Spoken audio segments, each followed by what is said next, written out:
Hello, welcome to episode 136 of A Stitch in Time. Today is Wednesday, April 8th, 2020. My name's Carol. I am known as Knitsnpurls on Ravelry, and I'm coming to you from my home in the Fraser Valley of British Columbia, not too far east of Vancouver. I say from my home, where else would I be these days, right? We are enjoying a beautiful spring day here. It's supposed to get up to 17 degrees, which is sort of mid-60s for you Fahrenheit people. So yeah, lots to smile about today. If you are watching for the first time, a special hello and welcome to you. Thank you for coming by and checking out the podcast. And if you're a returning viewer, hello again. Thanks for coming by once more to spend some time with me. As always, I want to say thank you to everyone who reached out this past week. I always enjoy hearing from you, conversing with you. I meant to mention last week that I went through, I think it was about a week or so, of not receiving notifications from YouTube about when there were comments. And so I was kind of keeping an eye on the last two episodes, and I believe I've responded to everybody who commented on those. But if you happen to leave a comment on an earlier episode and you haven't heard back from me, I apologize. I simply didn't see it. I do try and answer every comment as I can. I do my best to do that because I think it's important. Plus, I really like to build those relationships with you. So, in light of that, also, if you're in need of a little companionship or some commiseration as we go through this, I keep running out of words to describe it. Unprecedented, extraordinary, unsettling, troubled times, by all means stop by the A Stitch in Time podcast Ravelry group. You can find it by searching A Stitch in Time podcast under the groups tab, and come join in the conversation in the Keep Calm and Craft Along thread. It is not a CAL in the traditional sense of the word. It's just a place to gather, talk about what you're working on, whether it be knitting, sewing, gardening, or nothing at all, and just sharing some conversation. So by all means, everyone is welcome there.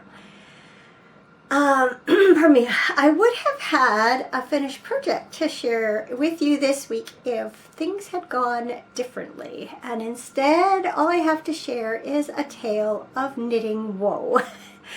So about a week and a half ago, I started going through all my old projects and pulling things out, deciding whether I was going to finish or rip them out.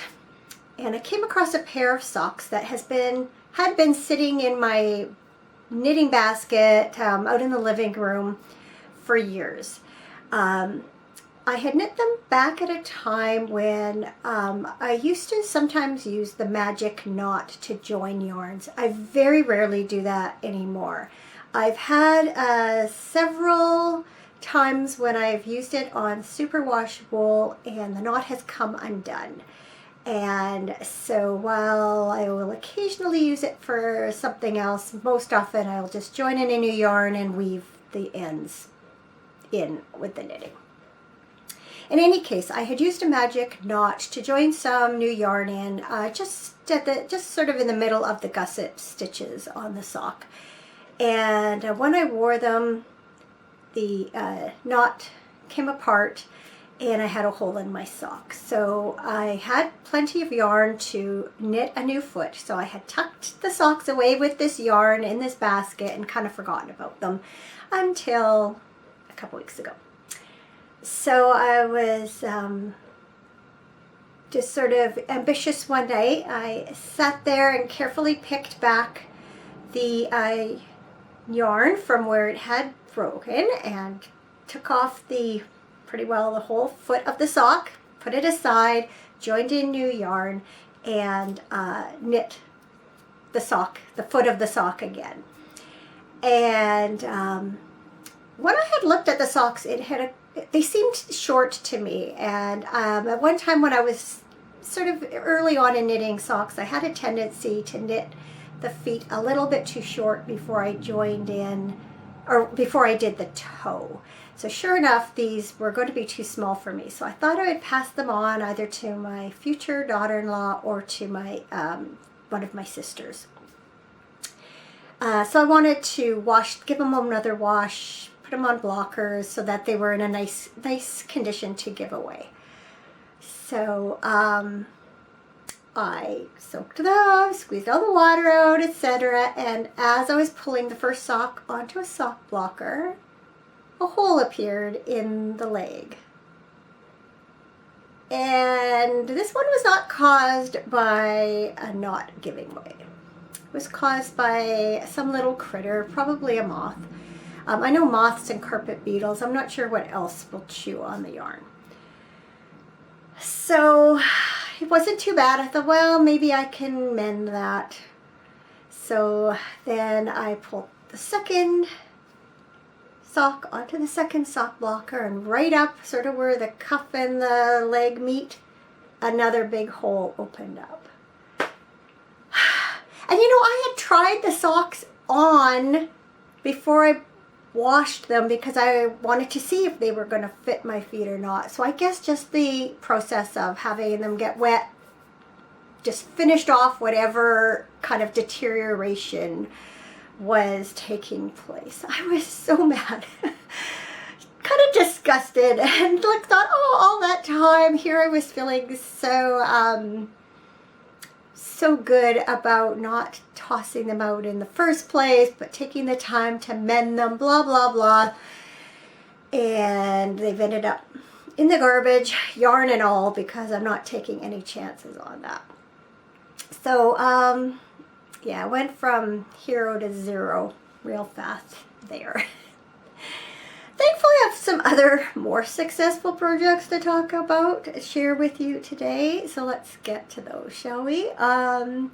First up are the dorsal socks by Helen Stewart. This is the sixth and final pattern from the Handmade Sock Society 2. You have seen sock number 1 before. This is knit from Ocean Wind Knits sock in the Bite colorway, B-I-G-H-T. They feature this lovely dorsal fin. Actually, you know, they're called dorsal fin socks, and they have this thing, but I'm pretty sure that's called a fluke. Like on a whale, I think that's a fluke. I think the dorsal fin is on the back. It doesn't matter. I keep thinking that doesn't look like a dorsal fin to me. But in any case, some kind of fin or tail or something. So finish the first one. I'm almost embarrassed to show you how little I've actually done on the second one. I think when I talked to you last week, I had just cast it on and done a few rows. So I haven't done a whole lot more than that. I've completed the ribbing and a little ways past or through the first pattern repeat.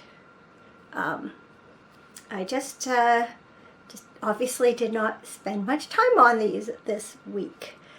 Something I did spend time on, I also dropped something, I'm going to pick it up. Last week I talked about another project that I had sort of rediscovered going through my hibernating projects, and that's the very beautiful Summer Stole by Joan Schroeder. And I talked about this quite a bit last week. I had initially thought that I was going to frog this project. The lace is quite intricate. I didn't think I was really in the mood to work on it. But I did a couple rows before I podcasted last week, just so I could talk about it a little more intelligently. And since then, I've gone on to complete an entire pattern repeat, which is 20 rows. And I've decided I'm going to keep this project. It's knit from Lorna's Laces, Helen's Lace in the Beautiful Berry colorway. It is a 50% silk, 50% wool blend. And it does not look a whole lot different than it did last week, other than the fact that it does have 20 more rows on it. Maybe with my lighter shirt on this week, you might get a better sense of the lace patterning. So I think I have 3 more color repeats to do, or color repeats, 3 more pattern repeats, so 60 more rows before I reach the halfway point. I believe that's correct. And then I will put the stitches on waste yarn or on a spare needle. Then I will knit the other half exactly the same as this one, and then the stitches get grafted together in the center of the shawl. So there, I think that might work quite well against my white t-shirt. So it is a beautiful project. I do kind of hate the idea of seeing it ripped out after putting all these hours into it. I'm feeling better about it this week than I did last. I think I'll talk about this one next. So I have, as you know, mentioned a few times, I've kind of been in the process of going through a lot of my old projects and deciding their fate. And it's not that exactly like I'd forgotten about this project. I just hadn't looked at it in a very, very, very long time. It is from this book called Knitsnpurls by Sandra MacGyver. And I believe it was in 2011 when this came out. And it made quite a sensation because these cardigans are very unique. They are knit from, begin either with an oval shape or a circular shape, gradually decrease your stitches in, and then start building the, let's see if I can find a picture of one of the graphs to tell you. Here you go.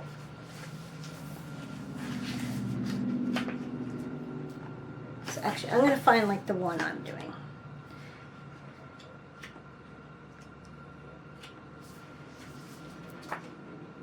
Just to give you an idea. Okay, so I'm doing an off-center circle. So can you see that? So you knit around and around and around, and you get up to this point, and then you start, you've decreased down to not as many stitches, and then you start increasing, and you end up knitting the sleeves from one cuff to the other, and then you decrease again, and then all of this gets sewn in, so you only have one seam in the whole sweater. It's just a fascinating way of, and I'm looking at this, and I may have, because I was looking in the camera, I may not have shown exactly right, but you get the idea, hopefully. The sweater I started way back when is called Stratosphere. Stratosphere. 2 words, strata,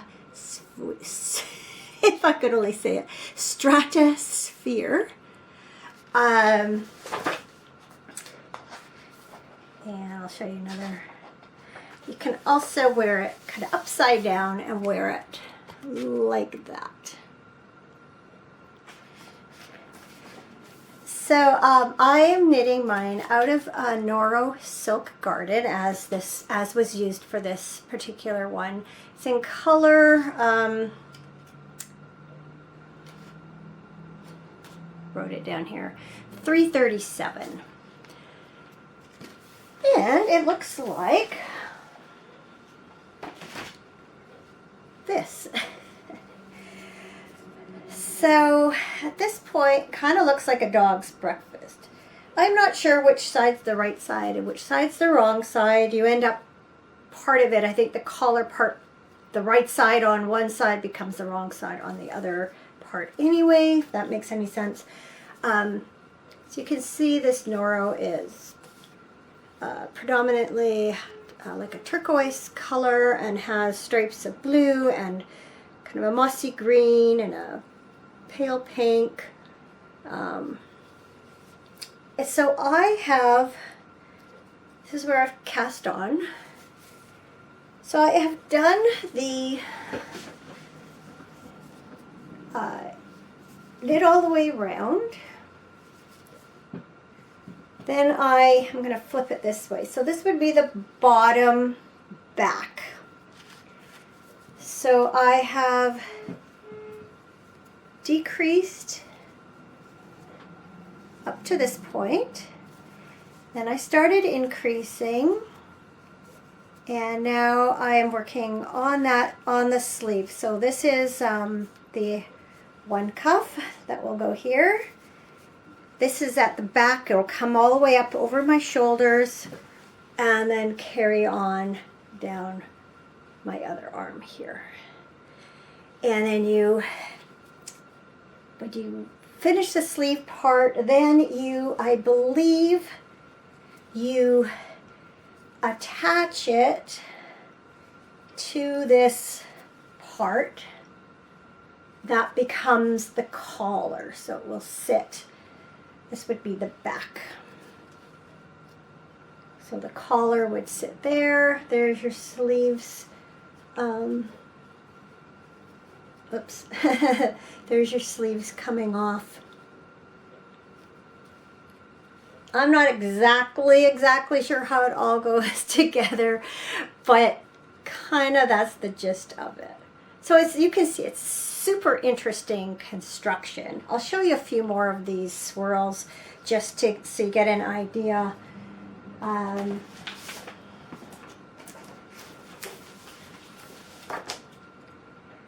There's all sorts of things you can do. Here's a really good view of one.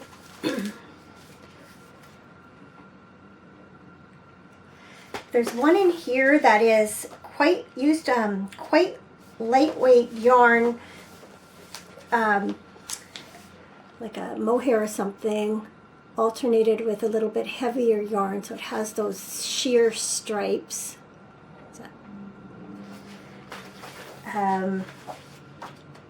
They're really just very interesting shape. Apparently they're flattering on just about everybody. This one has the collar draped up over the head like a hood. So anyway, I pulled this out. I checked it over really well. Does not appear to have any moth damage at all. It was in a zippered bag, kind of like a tote bag. So I was pleased about that. And so yeah, I've been knitting on this just about non-stop since Saturday when I rediscovered it. So I'm quite excited to be working on that. And the last project I have to share with you is almost too little done on it to bother, but I wanted to mention it. So I've cast on, barely, a new pair of stockinette socks. Using West Yorkshire spinners. This is the cayenne pepper colorway, which is 510, and it is going to go with the robin colorway, which is 941. So on the West Yorkshire Spinners site, it's either called Robin or Christmas Robin. I'm going to call these my spring robin socks because the robins are back. Actually, this morning I could just hear one singing away outside and it just felt so spring-like. So I'm going to do coordinating heels, toes, and cuffs. And if I do that, then I can get 2 pairs of socks out of 1 skein of yarn. That's why I decided to do that. Partly why I decided to do that. Also because I really like the way these yarns look when they have the coordinating heels and toes and cuffs. So yeah, so as you can see, just a little bit done, but it's a start. You got to start somewhere, right?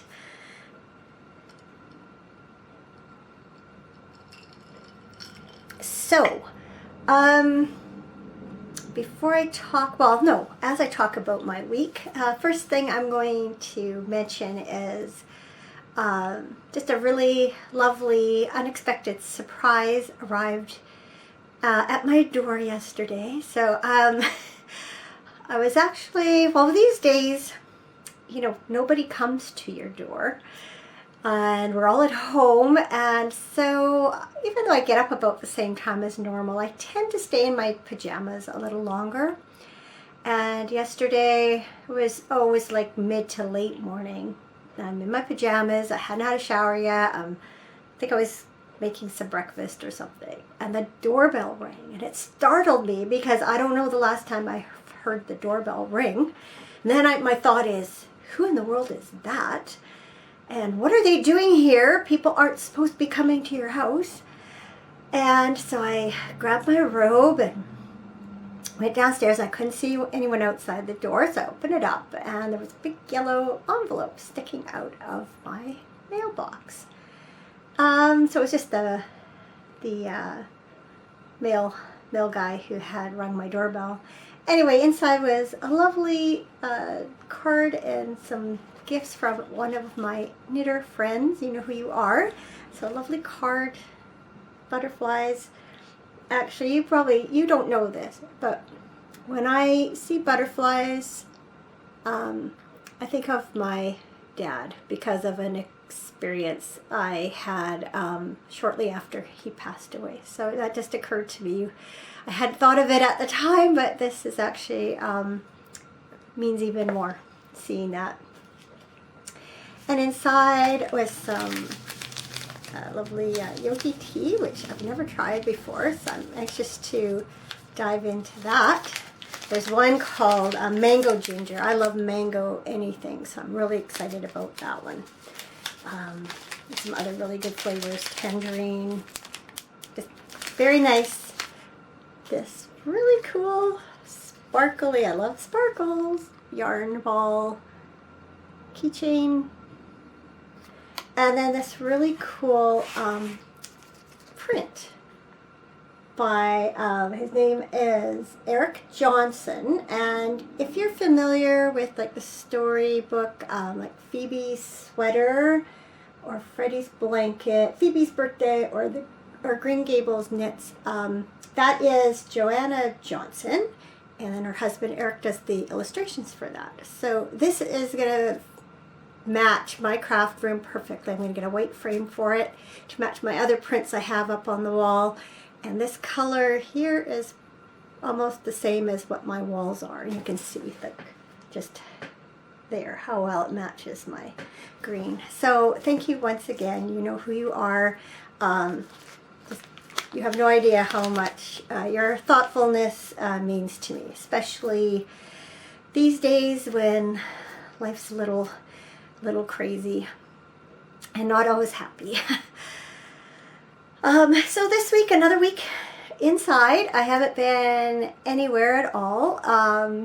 Cameron has been doing the grocery shopping and things like that. I continued to go through projects. I emptied out my trunk that had a mixture of projects and yarn in it.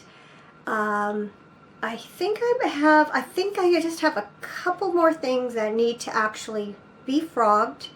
I've been rewashing the yarn, hanging it up, and gradually putting it back with its mates in bags. So my trunk is now full of bags of nice, clean yarn, ready for, you know, a fresh start. I feel like, in a way, that I've had a fresh start by it's not even something I had planned to do this year. It was just a whim that I had about a week and a half ago to go through these old projects, and it's just became kind of a mission to go through them all then and make concrete decisions about them. And now, instead of having this burden of all these projects weighing me down, I just feel so free.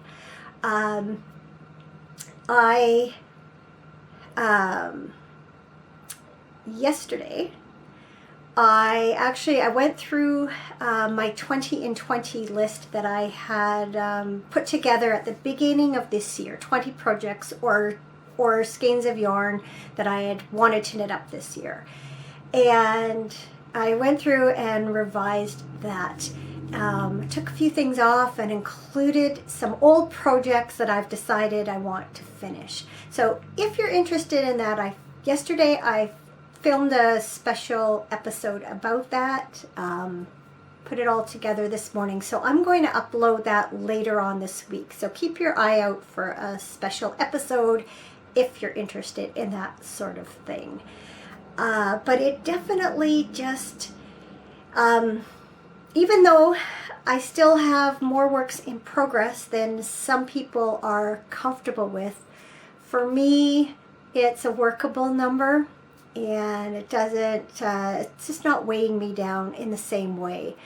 You always have this thing in the back of your mind, like, oh yeah, I really should work on this, or I really should work on that. It just feels good to know that everything that's on the needles, I'm happy to have on the needles. It also kind of feels like a fresh start. It's spring, like I said, seen the robins and heard the robins. This week I saw a hummingbird for the first time since our cold snap back in the winter, and then I saw one again this morning actually too. So the hummingbirds have come back. Some of the trees are starting to blossom. Got some daffodils in the yard, got a lot of weeds in the garden, but yeah, spring is, I would say finally here, although I think since I recorded last, we had one day that it snowed for pretty well all morning in varying degrees of intensity. We had a little bit that stuck down here on the valley floor. My sisters who live on the hillside, they had considerably more. Looked beautiful on the mountains, I have to say. So winter's not entirely gone, but spring has definitely got a foothold in. So that's so nice. Like I say, it's sunny today. It just makes you feel happy. So, and in the midst of all this uncertainty and bad news, it helps. Every bit helps.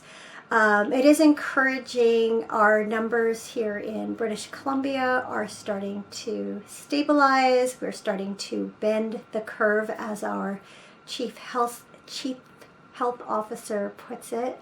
So that's encouraging too. We still have a ways to go. We can't, every official emphasizes that this is not the time to relax. So you have to stay vigilant about social distancing and cleanliness and all that. But it is encouraging to think that there may be an end in sight to at least this stage of this virus, this pandemic. We have reason, of course, to believe that there'll be other waves coming, but it would be nice to put this one behind us, in the foreseeable future. And speaking of the foreseeable future, it is Easter weekend coming up. It will be very different than other Easter weekends in that we'll be at home. One thing it looks like so far, looks like Cameron will be able to actually take Friday, Saturday, Sunday off this week. He has been working the last 4 Saturdays, so he hasn't had a lot of time off this month, and he is really looking forward to a 3-day weekend. I'm really looking forward to him having a 3-day weekend. And so we were supposed to have our kids and grandkids over for dinner on Easter Sunday, but that of course won't be happening. We've picked up some treats for the grandkids, so I think we'll go by their house and do a social distancing visit so that we can drop those off. Won't be quite the same, but make do, right? And it's supposed to be really nice this weekend too, so I think we're going to get out, get the deck all cleaned off, furniture and stuff, get that set up for the upcoming warm season. So it'll be nice to kind of get some of those jobs done. Also, like I said, lots of weeds in the garden, so it could use a tidy up too. So yeah, those are our plans in the near future. And of course, knit as much as I can get away with. I still have some cleanup to do in this room as I look around, but it's just odds and ends that need to be put away and things like that. So definitely once that's done, this place will be all just nice and neat and clean, and everything will have its place, and there'll be so much possibility within the yarn bins and the trunk over there. So that's a good feeling. So I think that's it for this week. If you celebrate Easter, a very happy Easter to you and your families. If you can't be with your loved ones physically, I hope you find a way to connect with them by some other means. And the rest of you, hope you have a lovely long weekend.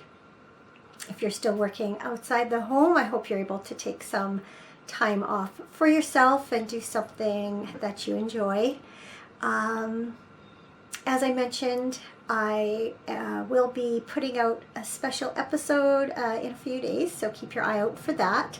And as I mentioned in it, I always forget to say at the end of the podcast that if you like this video, please give it a thumbs up. If you're interested, you can hit the subscribe button and the notification button so that you don't miss any upcoming episodes. I think that's all I have to say.